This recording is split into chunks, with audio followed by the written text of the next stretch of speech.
Hello everyone.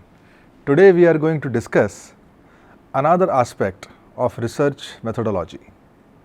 Today we are going to discuss parametric and non-parametric statistics. What is parametric statistics and what is non-parametric statistics and the science behind it. The procedure of running the tests, however, is a later part, but in this session we are going to discuss the conceptual part first.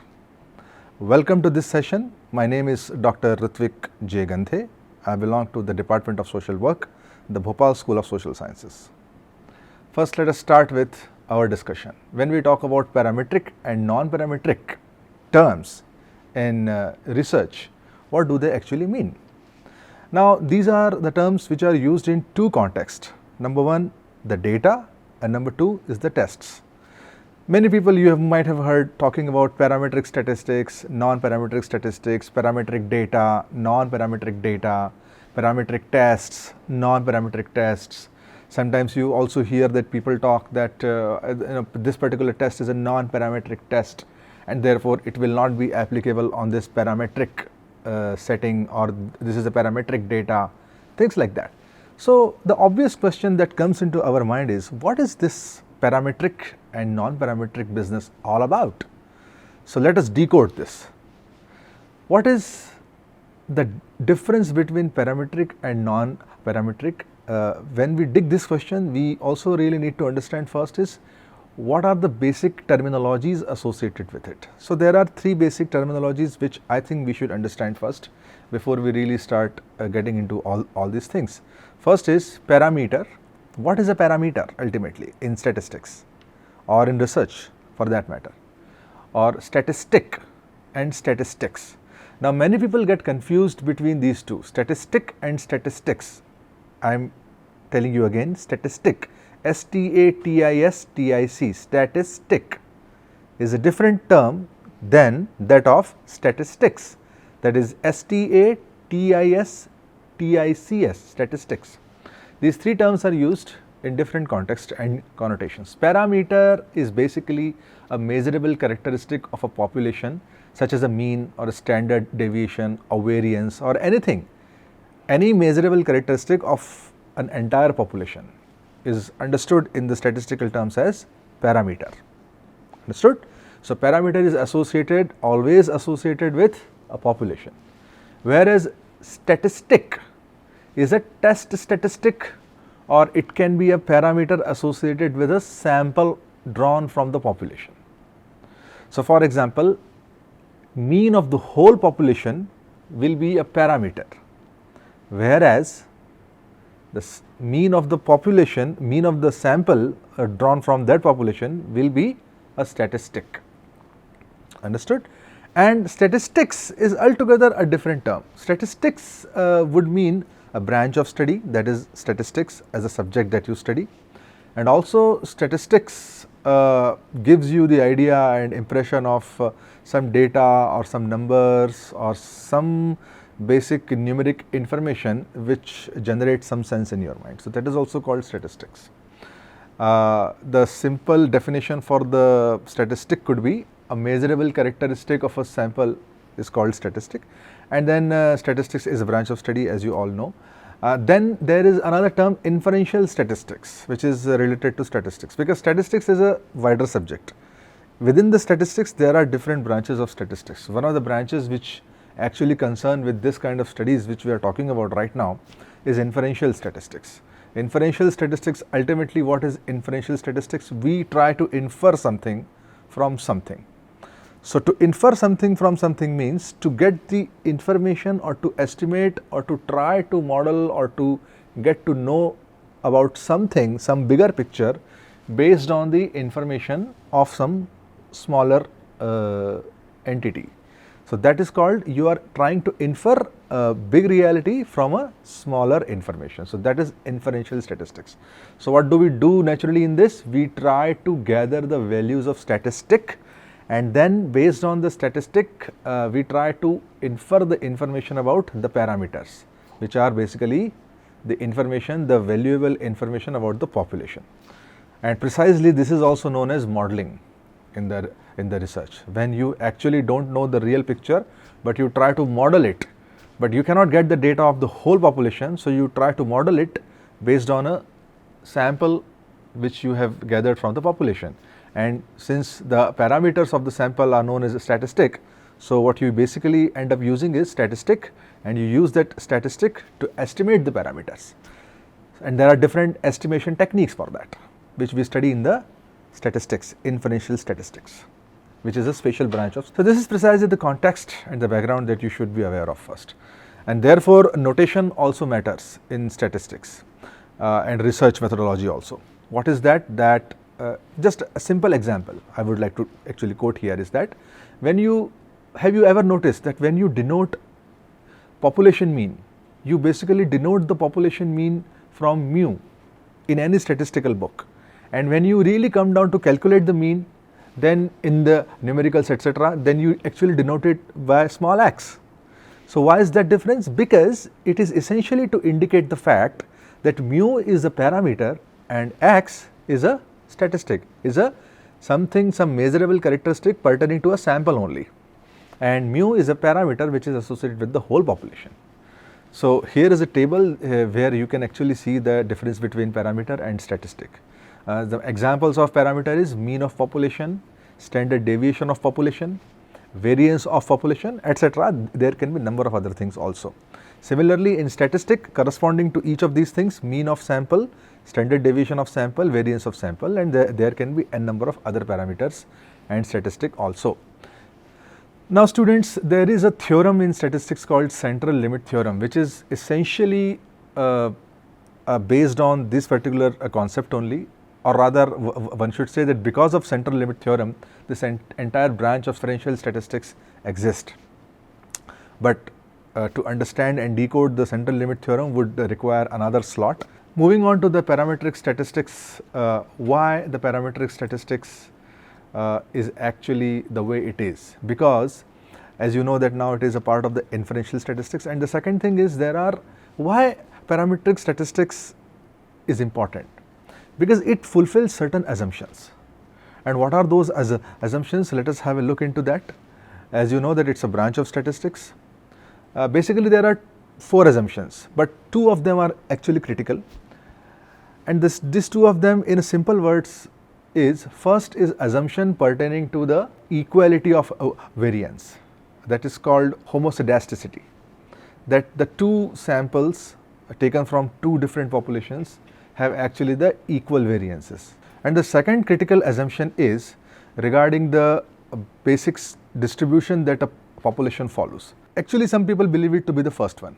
The first thing first is the samples drawn from the population should come from normally distributed population. It means the sample distribution should fulfill the conditions of a normal distribution. So then we can safely assume that it actually comes from the normally distributed population. Now this logic is coming from the central limit theorem, which we will discuss later, but if the sample distribution is normal, we can safely assume that the population distribution is also normal.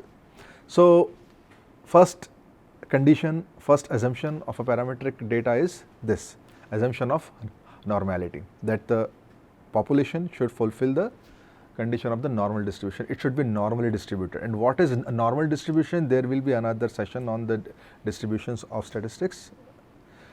Second assumption, as I told you earlier, is that equality of variance. We call it homoscedasticity also, that when we actually try to run a test or we want to compare something, we have to assume that the variances of the population where from these samples have been drawn are equal or same, or there is no major difference, so to say. So these are the 2 major assumptions. Now before moving on to further 2 which are not so important, let us first discuss how this parametric and non-parametric data differs, because now you understood that the population distribution should be normal, equal variance, etc. All these things are there, but then what is ultimately a parametric data and what is ultimately a non-parametric data? So which is not parametric, that is obviously non-parametric in terms of test. So for example, if these 2 or these 4 key assumptions are not met, then the test or the statistic will be non-parametric. But how this is basically associated with the data? First of all, the basic root cause is data. If the data generated is a non-parametric data, then you cannot simply run any parametric test using that data. Similarly, if the data generated is a parametric data, then you have to go with the parametric tests for your further analysis. So, how this data is generated is the next question. So, for this you really need to understand the concept of scales of measurement. Because the way you have measured your variables in your research, that will ultimately determine the quality of the data and the characteristics of the data, and that data will be then understood as whether it is a parametric or non-parametric. So, what are the scales of measurement? There are 4 scales of measurement. First is nominal scale, second is ordinal scale, interval scale and ratio scale. You can understand it this way that if you want to measure something, for example, I want to measure the age of the people. So, I simply ask the question, what is your age? And people really respond to this question by saying 12 years, 13 years, 20 years, 25 years, whatever.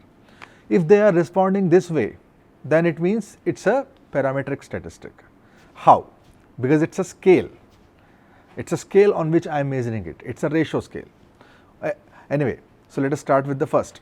Nominal scale means when the scale try to measure something which is in form of a number, but the numbers are the names only, or for the namesake only. Numbers do not really mean any numeric sense, or numbers do not carry any numeric sense. For example, if in your questionnaire you simply ask which city you belong to the respondent, and then there are number of options, or even if there are no options, it's an open-ended question saying which city you actually belong to, then people respond, I belong to Agra, Bhopal, Delhi, Mumbai, Kanpur, Lucknow, whatever, Indore. So, and then you later on you give the names to these actually responses. Agra 1, Bhopal 2, Lucknow 3, Kanpur 4, Mumbai 5, Pune 6, etc.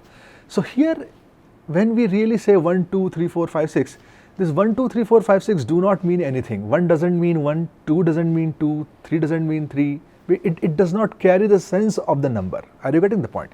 So, these numbers are just a name. They are for the namesake. That is why it is called nominal. Say for example, somebody asks you how much of amount of money your papa or actually mummy gives you in terms of pocket money. So, you say, yeah, it's nothing, it's just nominal. So, what is this? Nominal means for the namesake, that is almost nothing, paltry sum, nothing. So, here the same logic is applied when we have termed this particular scale. Nominal scale means when the number doesn't mean them. Numbers are just names, they are for the namesake and they are nominal only. So, when you are having such a scale where the numbers obtained are just for the namesake, it's a nominal scale. Clearly understood?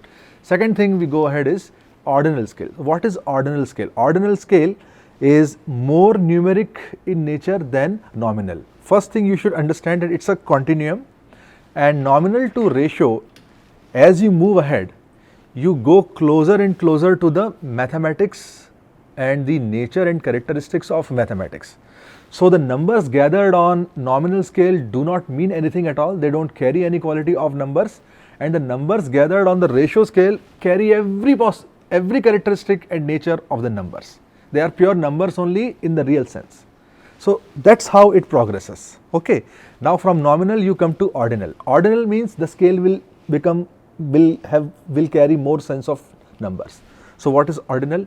Where the order is important. For example, when the questions of such nature are asked, which city you like most, give the ranking, Bhopal, Indore, Jabalpur, Gwalior, 1, 2, 3, 4. So, you are setting in them in order. Okay, my first favorite city is Bhopal, so Bhopal. Second order Indore, third Jabalpur, fourth Gwalior, say for example. So, 1, 2, 3, 4, here you have given the order, and this 1, 2, 3, 4 doesn't mean anything, but it means something in order. Similarly, when we ask the questions on agreement and disagreement scale, to what extent you really agree that online education is effective or not, then you say agree, highly agree, don't agree. I mean, you start from don't agree, then you say agree, and you say quite agree. So, it's again an ordinal scale where don't agree means 1, to some extent I agree means 2, and highly agree or completely agree means 3. So 1, 2, 3 here doesn't mean 1, 2, 3, but they really give some sense of some characteristic. So when any attribute or any characteristic, for example agreement or likings or willingness, etc., when they are identified with the numbers, and the larger the number, the higher or the lower the quantum of that particular attribute, when such kind of scales and such kind of measures are actually gathered, it is known as ordinal scale. So mostly the rankings, agreements, disagreements, likings, willingness, etc., such attributes and qualities are measured on the ordinal scale. Third thing is interval scale. Interval scale means this property of ordinal scale will be same, but the interval between the two points of measurement will be same. The good example is the scale of your temperature measurement. You all know that 97.8 degree Fahrenheit is the normal temperature of a human body, or somewhere around 97 or 98 degree Fahrenheit is a normal temperature. But moving from 98 to 99 is exactly the same difference, which is moving from 99 to 100, and moving from 100 to 101 is exactly the same distance, which is moving from 101 to 102. So the difference between the 2 points on the scale should be equal. If this quality is maintained, then the scale is known as interval scale, and a good example is our thermometer. If somebody is measured a temperature of 98 degree Fahrenheit, then 98 means 98. Now 98 doesn't really mean 98, but then 98 means something, because we have assumed 98 to be certain temperature, and then 103 means it's exactly 5 more from 98, which is not the quality in the ordinal scale. In the ordinal scale, completely agree and somehow agree, we don't know the real difference between the two, but in interval scale it's a pure mathematical difference between, that is of 5 points. So 103 degree Fahrenheit is just 5 points higher than 98 degree Fahrenheit. So that is a quality which is maintained in the interval. So interval scale therefore is more mathematical than ordinal scale. Also at the same time, interval scale carries an assumed zero. What is assumed zero? It is the main difference between interval and ratio scale. Interval scale carries an assumed zero. It means in our thermometer there is an assumed zero. What is assumed zero? When the temperature is normal, although it may be 98, 97, whatever, but that is called it's a normal temperature. So you are at a zero. But in actual zero, and when we talk about actual zero in terms of scale, 0 degrees centigrade, you will find that there is a chilling cold at the 0 degree centigrade. But does 0 really mean 0 here? Does 0 degree centigrade temperature, for example, if we talk about degree centigrades, it's chilling, it's the freezing point.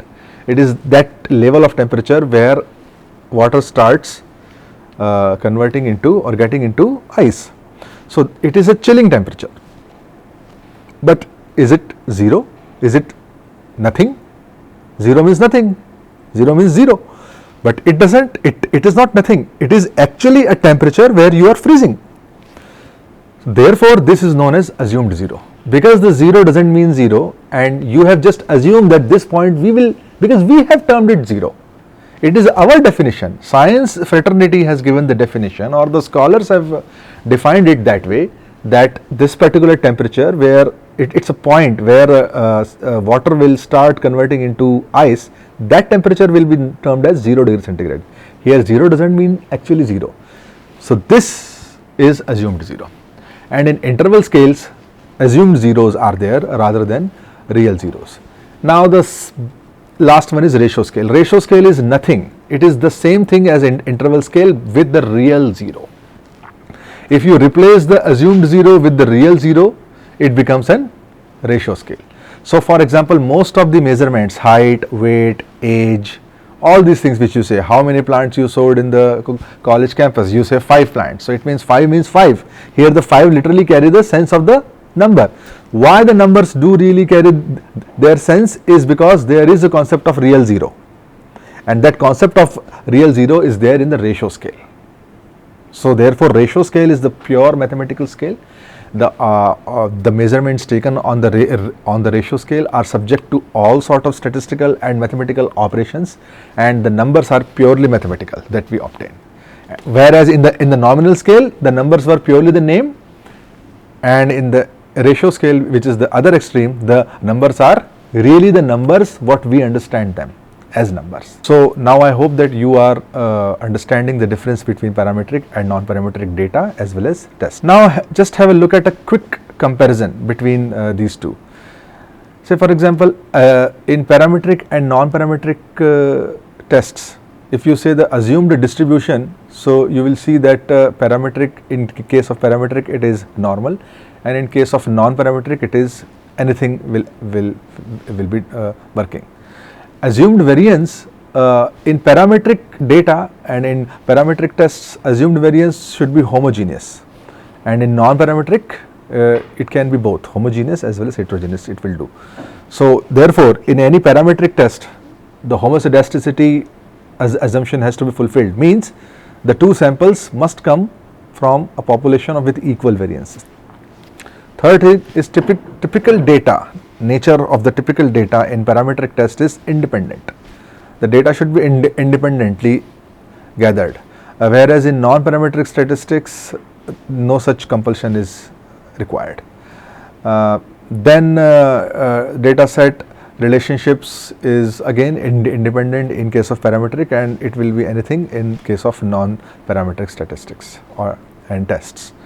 And the benefits of if we say both the tests, that parametric tests they are very powerful tests, so they can draw precise conclusions, and the results obtained are more strong when we run the parametric tests.